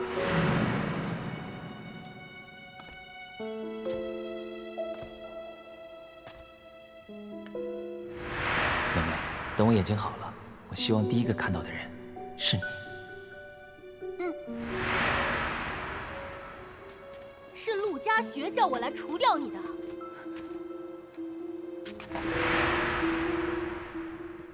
姑娘，把这安神汤喝了吧。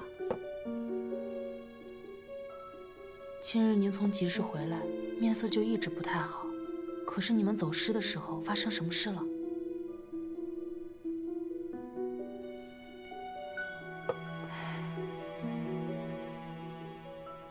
没事，我就是走得久了，有些乏了。你今天也累了，早点回去歇息吧。还有事。姑娘为何非要帮三公子入族谱呢？二爷怕是不会同意的。我除了帮他，其实也是在帮罗府。他资质甚高，若是有一天能入仕，前途不可限量。他要是可以掌管罗家，那对罗府、对祖母、对母亲都是好的。那姑娘打算如何帮他呢？我瞧老夫人对三公子的态度，虽然比从前好些，但也不过如此了。水滴穿石，铁杵磨针。我相信，祖母早晚有一天会接受三哥的。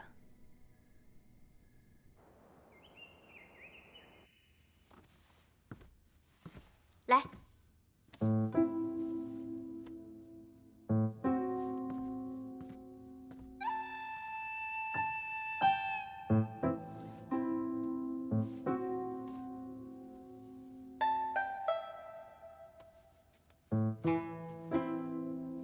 怎么样？大胆的说。回大娘子，六姑娘的腰围比上回，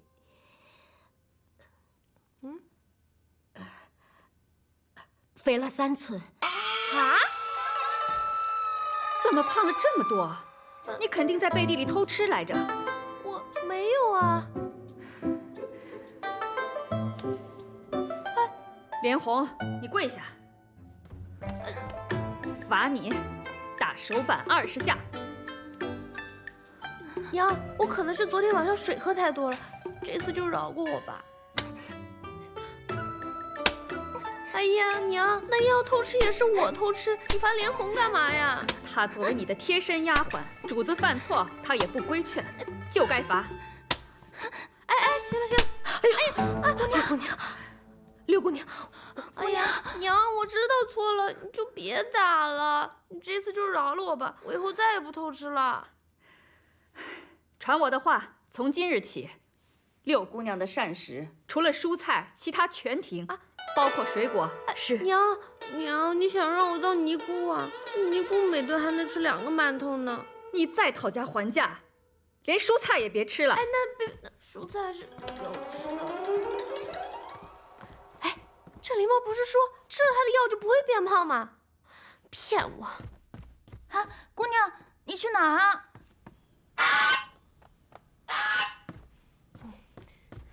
狸猫，你这个庸医，你这个骗子！怎么了？怎么了？我胖了。没有啊，我觉得你瘦了。还没有，我吃了你的药之后，每天都超级想吃东西，腰围长了3寸，你还好意思说我瘦了？你消消气嘛，这方子我也是第一次尝试，所以我需要你多给我一些反馈，这样我去调整一下方子。你拿我试药是吧？我……哎，别！我发誓，我一定负责到底，我一定让你腰围1尺8，我负责到底。我呸！哎，你要干嘛？天堂有路你不走，五脏庙没门你自己往里闯。你别动富贵啊！哎呀，我看这鹅那么胖，我一会儿就要把它给吃了。你还给我！哎呀，你放开！那你别跟富贵一般见识嘛！你要是把它吃了，你娘会骂死你的。没关系，我先吃了它，再跟我娘请罪。哼！哎，你别动富贵啊！哎呀，哎呦！哎，医生，你忍着点儿。你这药抹了我手不会烂吧？你可以说我目不识丁、胸无点墨，但你不能质疑我的伤药啊！不信你去问。算了，你爱信不信吧。好像是不怎么疼了，还消了点肿。这个好，回去给我莲红用。这药可老值钱了，送你了，当我给你赔罪了。还有啊，我肯定会做到让你腰围1尺8的，这事关我的信誉。我这就给你重新配药。哎，重新配。不是，你不是进京来赶考的吗？我每天都在干别的事儿。我看轩哥和山哥他们每天都在读书啊。我天赋异禀啊，科举前2天看书就行了。哦。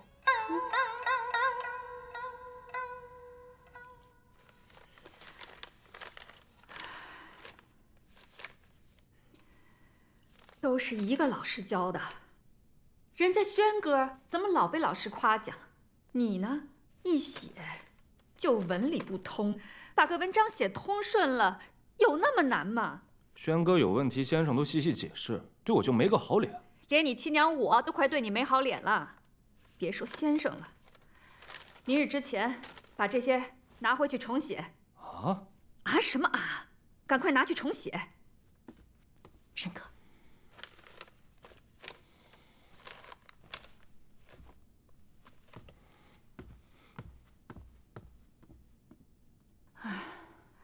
大娘子别太担心了，山哥还小。小什么小啊？眼看就要乡试了，以他现在这个资质，怎么参加科考啊？今年若是考不上，又要等3年。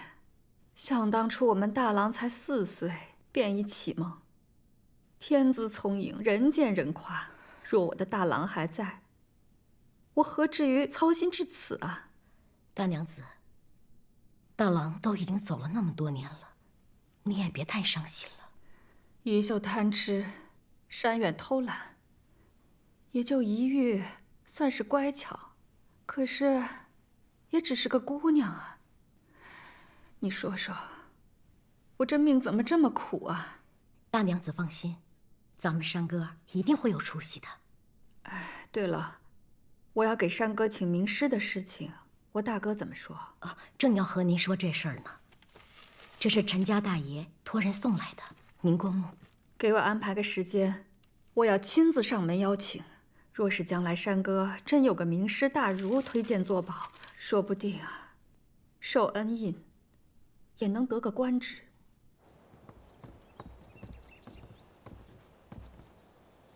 轩哥，二爷在屋里等您呢。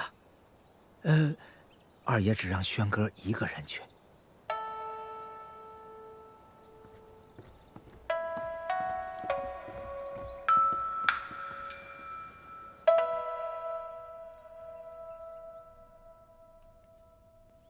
回去继续用功，过几日写篇新策论给为父看看。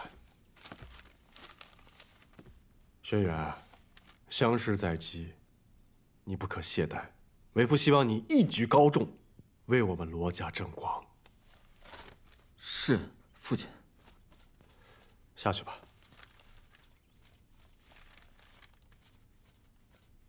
还有事？说。父亲还在生小娘的气，连吴姐的面都不肯见一见吗？不管小娘犯了什么错，吴姐姐毕竟是父亲的亲生骨肉啊。后院的事你少管，把这些心思都给我放在功课上。自从小娘走后，碧莲阁的吃穿用度都大不如前。吴姐为了我，跑前跑后，遭人白眼。今日酷暑难熬，吴姐怜我读书辛苦，去叫人取兵来，却都不能如愿。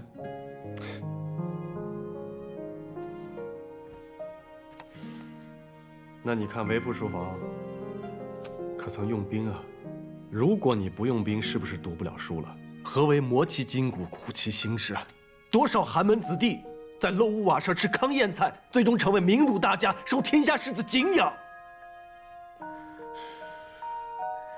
你现在不过是生活没有之前安逸罢了。若连这一点小苦都受不了，日后如可能成大器？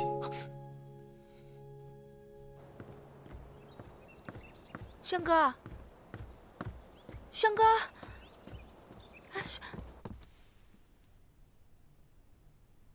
怎么就这几个菜？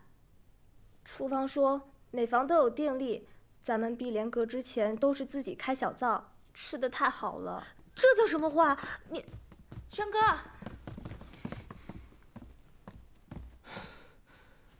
哎，轩哥，将就吃点吧，还要读书呢。下午姐姐给你做点点心，屋里的冰块我也会卖些首饰去换来。你呀，只要安心读书就好。这不是几块冰一顿饭的问题，这是屈辱。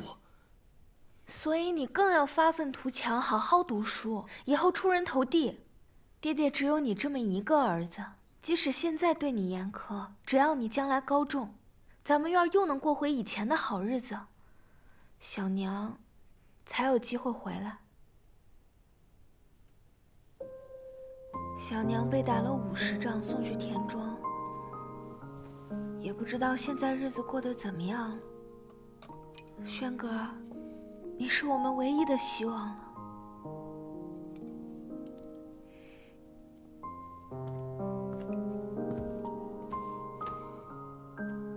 小娘在田庄上，不知道这些吃食有没有。我知道了，我这不是天天都在努力读书吗？来，多吃点儿。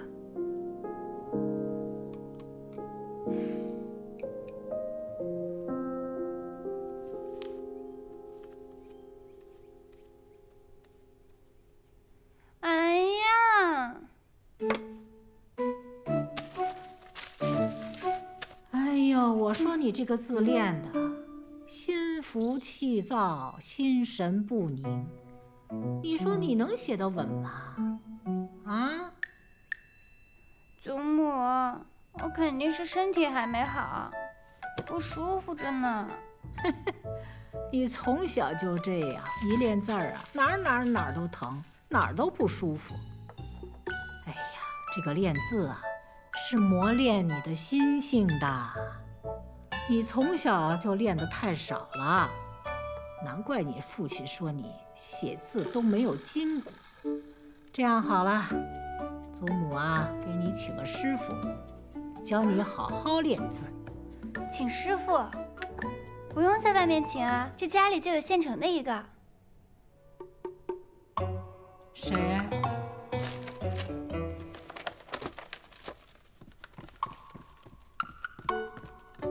哎呀，扶我起来！给您看看，这是三哥的字，端庄雄伟，气势开阔。您瞧瞧，他不仅字写得好，这文章也做得好着呢。入木三分，风透纸背。你说你父亲从来都没待见过他，也无人精心教养，他竟然能做到这种程度。唉，是因为三哥一心向学。祖母，这朝中大儒也有像我三哥这样出身寒微，但是自学成才的吗？哎，你今儿个巴巴的拿了这么多东西来让我瞧，完了还替他说了这么多好话，我说你这心里啊，到底藏的什么鬼主意啊？祖母，我想帮三哥入族谱，我想让他在罗府堂堂正正的做郎君。是他让你来求我的？当然不是，我是想着他一心一意的护我、帮我，我要是能为他做点什么就好了。哎呀，这件事很难呐，你父亲一直介怀他生母的身份，不让他入族谱，只是圈养在府中，要他承认难。祖母，只要您同意，父亲那边总会有办法的。而且，若是他能够以罗府身份参加科举，若是高中，那岂不是也能让我们罗府光耀门楣吗？行了，这件事，祖母会好好想想啊。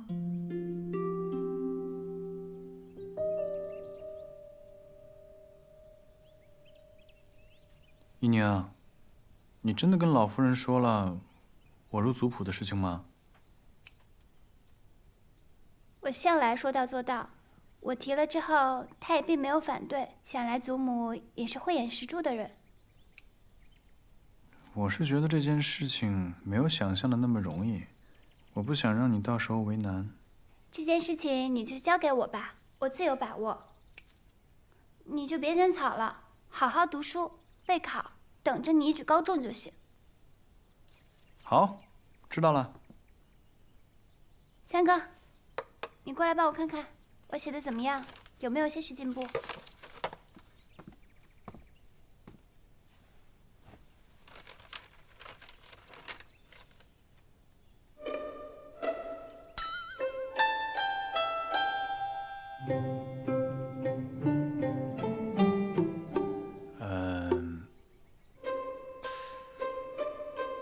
字形不正啊，歪歪扭扭，字如其人啊。你字形不太正，先不说这字好不好，你起码得写得正气。来，我写个给你看看。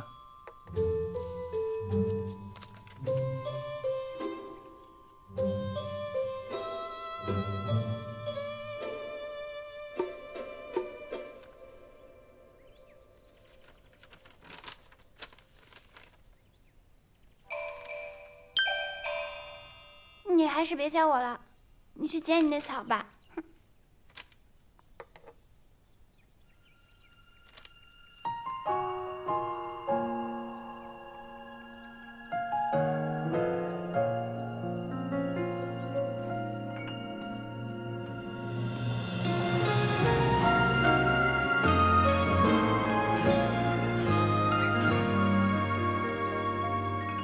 陆家学好像也对你起疑心了。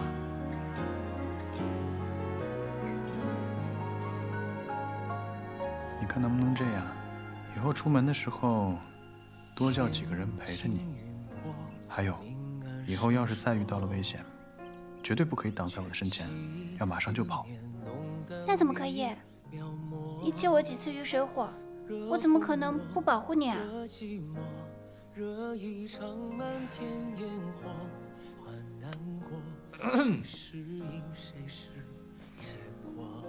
公子，七姑娘，齐大夫的徒弟找到了。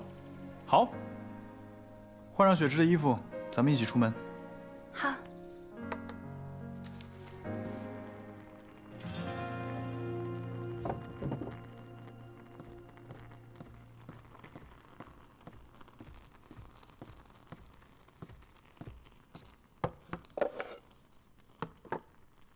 罗七娘，师傅为顾大娘子看诊的所有脉案都在这里了。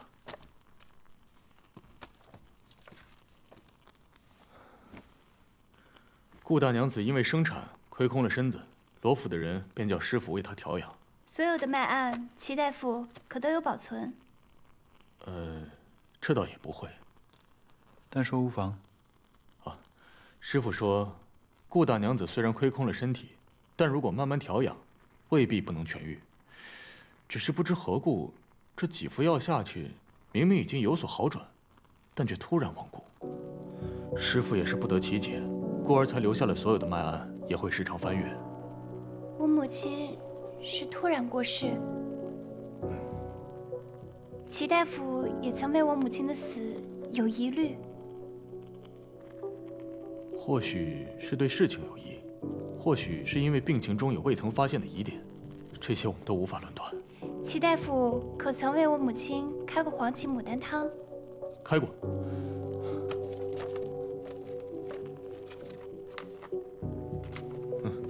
这页便是。这是一味寻常的补药，这药方也基本都是一致的。那会不会是有人对这药方动了手脚？师傅开的所有药方，全都是由我来负责抓药煎药，再由师傅亲自送过去。这顾大娘子突然身亡，师傅也是非常奇怪，多次检查过药渣和药方，没有发现什么异常。也就是说，这黄芪牡丹汤没有问题。师傅开的药不会有问题，这抓药和煎药的过程嘛，也不会有什么问题。这些我们都非常小心的。